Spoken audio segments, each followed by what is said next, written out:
Mr. Charlie Lindbergh, he flew to old Berlin, got him a big iron cross, and he flew right back again to Washington, Washington. Mrs. Charlie Lindbergh, she come dressed in red, said I'd like to sleep in that pretty White House bed in Washington, Washington.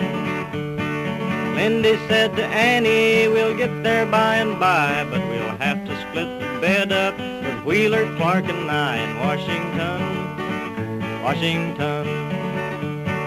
Hitler wrote to Lindy, said do your very worst.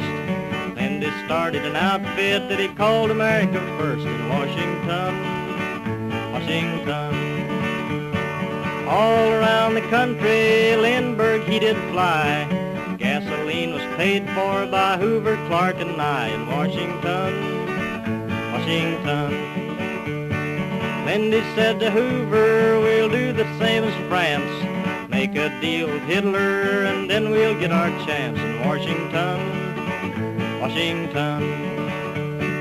Then they had a meeting, and all the firsters come on a walk, and they come on a run in Washington, Washington.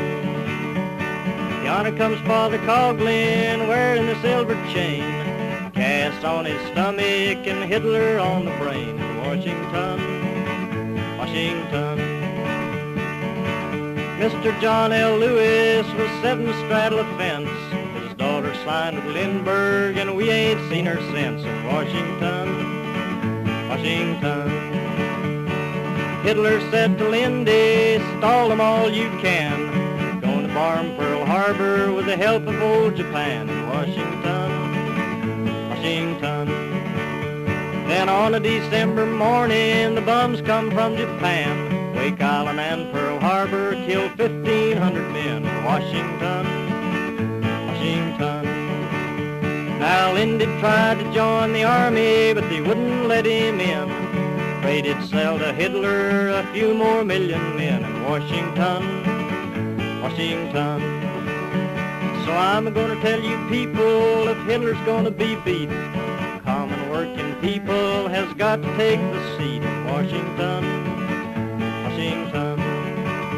And I'm gonna tell you workers, before you cash in your checks, they say America first, but they mean America next in Washington, Washington.